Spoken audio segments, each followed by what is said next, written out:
So about like 97, 98, and stop me if I'm moving too fast. Sometimes I can do that. Any questions you have? I was getting ready to turn pro. I was racing junior downhill in America, winning a lot of the junior expert races. Guys like Gary Houseman and Colin Bailey and those guys that you probably raced more with as they kept going and I left. By 98, I turned pro in 98. At that time, we had a great distributor in Australia, Terry from Earth Cycle in Australia. He's like, I got two good young pros or young guys that want to come to America. One of them is Johnny Waddell. And I don't know if there's a better human on this earth than Johnny Waddell. Yeah, what a ledge, man. Yeah, just a good guy. Him and I are still friends to this day. He lived with us for 3 years. So he'd come to Big Bear for 3 years. He raced for us for 3 years. And he'd live in my parents' attic. And we kind of finished it. So Johnny comes over in 98. And this is an important part of the story. He comes over in 98. He was junior, but he just dominated juniors in America. He won like the Mammoth Norma Junior by like 10 seconds. Like, all right, you go pro. So he turned pro. He did the rest of the Norma's pro, was like top 20 at the pros throughout that year. There was another guy named Ben Whitlock who rode pretty good, but he got injured, went back to Australia. The end of that year is where it gets really important. So Johnny goes to Mount St. Anne for the Worlds, 1998 Worlds, Mount St. Anne. Rennie's in Mount St. Anne, 1998.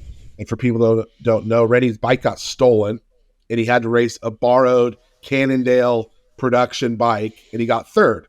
So Rennie gets third at the Worlds, 17 years old, 1998. On a borrowed bike. Johnny must have borrowed Cannondale production bike. And you asked a question, and we'll get into that later, about the differences between back then and nowadays. Production bikes versus like team bikes and good bikes were night and day difference, right? Because yeah, 100%. The bikes were just progressing so fast, whereas now you could go get a Commensal off the shelf or a Scott off the shelf, and they're pretty darn good, kind of like 450 motocross, right? The bikes are just all so darn good. Back then, not the story. So good old Rennie does that. And after that, him and a guy named Mal Dalton, I'll give Mal credit too, they came to Big Bear after that. And like, all right, hey, how you guys doing? Good to meet you. We talked to Johnny. Johnny had gone home, I think. And we're like, what's up with this Rennie guy? Johnny's like, man, he's just faster than me. We're like, what? You're pretty fast.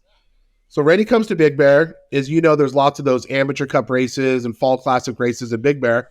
We're like, hey, why don't you jump on one of our bikes? We were riding Turner bikes at the time. So he jumps on one of our Turners. I rode a Turner. That's, yeah. Now we blast from the past. Yeah, I rode Turner for 2 years there with Sven and Anke. Oh, cool.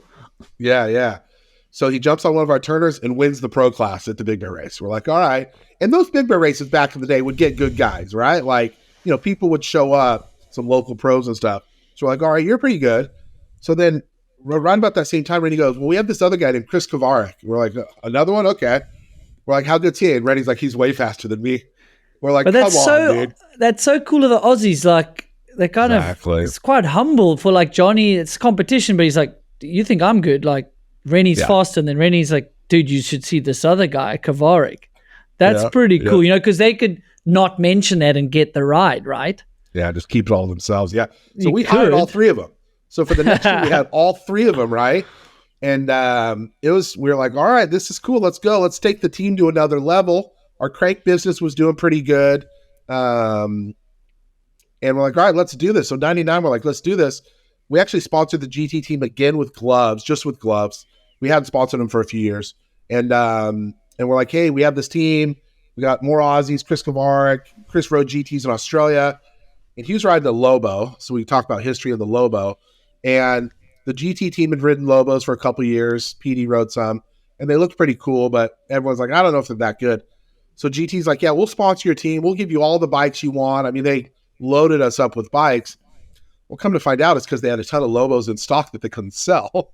So they put the factory team on iDrives, which was their new works bike. And again, that comes out that, okay, factory team's on new stuff, better stuff. We're riding these Lobos. But we're stoked. We had GT support at the time. For anyone that doesn't know, GT at the time was probably the biggest bicycle company. They're probably, to what a Specialized or Trek is today, right? That was GT at the time. And they were racing and everything was great. So Kovarik comes over 99. Rennie comes over 99. Waddell's back in 99. And I was racing. My little brother, Jason Cotting, two young Americans, were racing the junior class. And we had 6 riders. We had like a 6-rider race team. And if people knew what our budget was, they would laugh. Well, but I mean, you said you hired the guys, but let's put it all into context. Like, you just gave them a room to stay and travel. Like, you guys were a shoestring budget team, right? You were trying to make it work. You were just doing it for the love and the passion, like between your dad and obviously you were younger back then. But what was the budget? What are we talking? Like less than $100,000 to have 6 riders and get around all of America. All over North America, including Canadian World Cups. And we drove in a van. We had a 15-passenger van with a trailer. Yeah, and the Norbers, you mentioned Norbers, and if some people don't know, that's the North American National Series, and that was borderline almost as good as the World Cups. You had PD coming over, you had Voljos at some of them, like there was TV, there was Chevy trucks at a time, like it was big time. That was like the heyday, right? That was still the heyday during that era, right? 98, 99. Yep. Yeah, so you had Volvo. So Volvo Cannondale was there for a decade. And they were mainly there for the Norba Series because the Norba Series in America was so big. And for people that may not understand advertising, most companies' budgets are like regionalized, right? Like USA, North America has a budget. Europe has a budget. Australia, Asia maybe has a budget. Africa has a budget. So that Chevy trucks money that was going to GT, that was coming from America because mountain biking was that big in America. GT had a tractor trailer, just like Supercross. GT had a tractor trailer. Volvo Cannondale had a big truck, and I know some of the teams are coming back to that nowadays, which is awesome. I love it. But yeah, it was no joke. The team list along the lines was unreal. So yeah, Norba Racing was really big, and that's probably another podcast for another day on what happened to that, sadly. But it was big racing in America. It was big racing. Yeah, and like the big guys were pulling in $200,000 contracts. Some of the biggest, your Palmer, your Missy Jovi, they were on fat wage. Like some rumors that maybe Missy was on $1 million. I don't know if that was like 2-year deal, but we're talking about So, but we're talking about these guys coming over, which you'll speak to, zero money in the bank, eating hot dogs because they can't afford food. You guys are doing the best you can. It's not because you're hoarding the money. It's because there just was no money. And you're going to go on to tell us how they sort of cemented themselves in the history of downhill. For sure.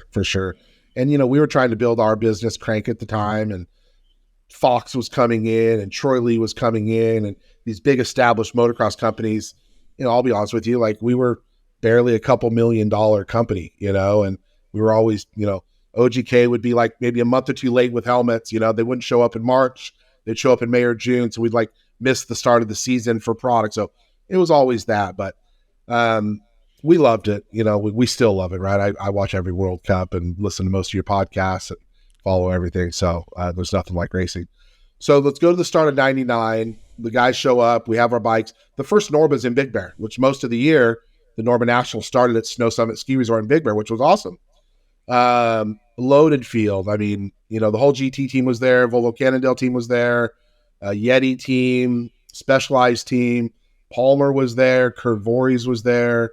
Eric Carter. I mean, just 10, 20 guys that were, probably 80% of the World Cup field. Even like Specialized sent probably like David Vasquez over and Oscar Saez, who you had a great podcast with. I mean, those guys were all coming here to America to race. So we go to the first one. Kvarik's getting a little comfy. What else comfy? He's been here before. Rennie don't know the difference. Let's be honest, right? So Rennie shows up at the first one, qualifies top 10, and people are like, huh? Rennie's still 17 years old from Australia. Yes, he got third at the Worlds the year before, but he didn't race anything else. Again, on a borrowed Cannondale the year before. He qualifies top 10. He gets 6th in the final. He's minuscule off of the podium, 17 years old at the first Norba on a team with a shoestring budget in our backyard. I mean, I got some pictures and stuff I'll send you if you want to share some stuff on social. Definitely. And definitely. We're all just like, this is unreal. But in the background, Kvarik is like, I think Kvarik got 14th. If I remember right, Kvarik got 14th, which for your first race overseas, your first race in America, when the field was so loaded, that's pretty darn good, right? But totally got surpassed. I think he got 14th. Two funny stories about that. So, well, first, he's there at the bottom, and everyone's just looking at him. And it was cool because, like, Sharples was there, Ronnie was there, Sean McCarroll was there, and they all were stoked for him, too. And I think he beat all of them. I don't think any of them got on the podium. And everyone was just super stoked for him. Everyone's happy. We go out to dinner that night in Big Bear, and we go to Denny's, popular spot in Big Bear. And we're all out, us and the Aussies. And Rennie orders a steak. He wants a steak from Denny's, which probably is not a good idea to order a steak from Denny's. And the waitress Unless goes, it's for breakfast. Yeah, and you're hungover, right? Yeah, in Vegas. And they go, how do you want it? And Rennie goes, blue. And the waitress just looks at him. First, she probably can't understand what he's saying. And then she goes, blue. And he's like, yeah, blue. And she's like, what does that mean? He's like, just barely dead. Like, it just got beaten blue, and I can eat it. And we all are just busting up laughing. And that is, and we could share some more. They just had those sayings like that, right? Just the things that would come out of their mouths and the way they explained things. And to them, it was no different. That was their life. But to us here in America, it was just cracking up laughing. That's the best. But he's always so matter of fact, even if he's been a bit sarcastic. And like between him and Sam, my Big Bear week of training there, then Sam's like, oh, it's going off like a frog in a sock. And I was like, what do you mean a frog in a sock? May, have you ever seen a frog in a sock? And I'm like, yeah, I guess that it would probably go pretty wild. Yeah, that's cool. So it is like a laugh a minute, like the positivity and authenticness that came out of those two. Like, I don't know if it's good or bad, but they kind of raised my mountain bike career. Like they were my mountain bike mentors, for lack of a better term.